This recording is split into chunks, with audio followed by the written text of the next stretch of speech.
Hi Aries, I'm Anisha. You can write to me at tarotbyanisha@gmail.com. You can also visit my website www.tarotbyanisha.com. And this is your monthly forecast for February 2015.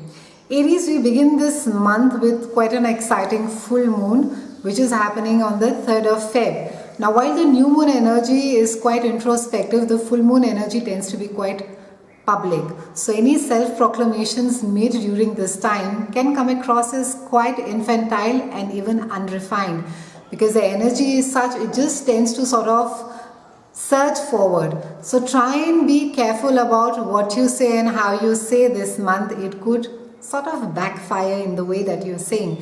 In fact, this entire trend upon how you're saying things and what it is that you're doing, I've spoken about it in great detail in my Love 2015 video. You can check it out later. I've also spoken in great detail about the Mars and the Venus grand celestial dance that is happening for you. So this entire trend stays for you, begins for you in February, and this trend carries on for you the entire year in 2015. Now this is a time wherein that with the full moon energy, if some of you need to be getting something out of your system and you have not been able to do for the longest of time, it's going to be giving you the courage and the strength to be saying things as they are. However, try not to step on too many toes while doing so. And this energy is happening for you. It's highlighting a part of your chart that has to do with fun. It has to do with love. It has to do with adventure. So a lot of you are going to be seeking a lot of love, adventure, creativity in your life. And full moon in any case speaks about fresh new beginnings. It speaks about beautiful surroundings. It speaks about spirituality, having a connect to generally the world or the goodness out at large. And this is really also a time wherein that you could be seeking validations from outside as well. This month, Aries, you are also going to be wanting to have fun with the full moon there aspecting in this part of your chart. And it could be that the demands of the larger goals in your life could have been eclipsing your pleasure-seeking activities. It could be you could be finding it hard to find time to do things that you really enjoy. And also it could be that you're not being able to even express yourself creatively or otherwise. And you could be required, some of you could be required to be finishing a creative project at this time. You could be having this overwhelming sense, a desire to pour your heart out to a lover, and you could be that your love affair reaches some sort of an epiphany around this time, and it could be a whirlwind of activity as well as far as your child is concerned or your children are concerned.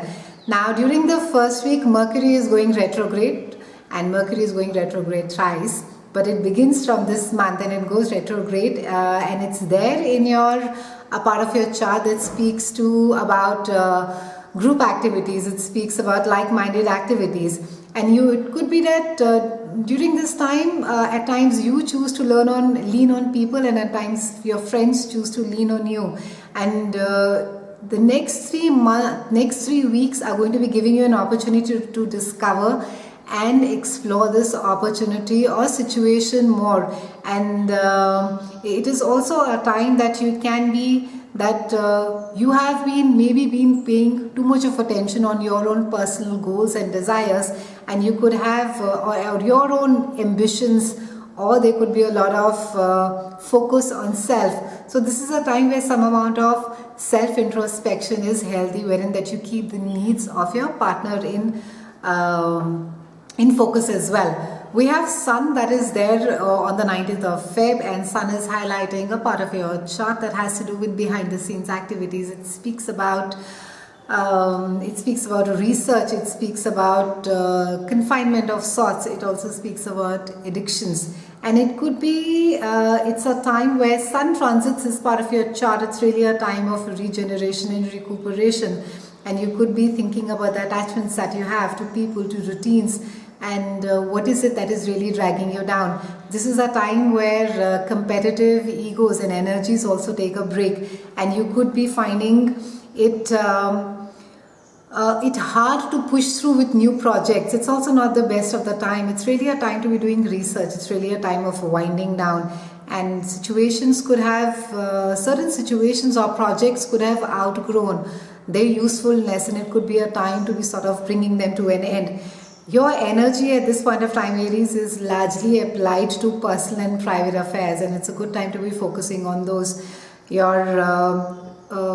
a time to be reflecting, it's a time to be resting, it's a time to be looking at things in a contemplative, in an introspective mode. Now from 21st February onwards, Venus is moving into Mars, and there's a beautiful grand celestial dance that is there, and it's a good time to be beginning a project. It's a good time to be meeting new people. It's a great time to be smoothing things over, ruffle feathers, romantic activities, sexual attractions, interactions, self-expressions. Brilliant time. It's also a great time to be acting about your social and your romantic needs simultaneously and successfully. It is a time, this is towards the end of the month. You could be finding yourself deeply connected to your partner. There could be a sort of an awakening from inside where you will be seeing your partner with new eyes.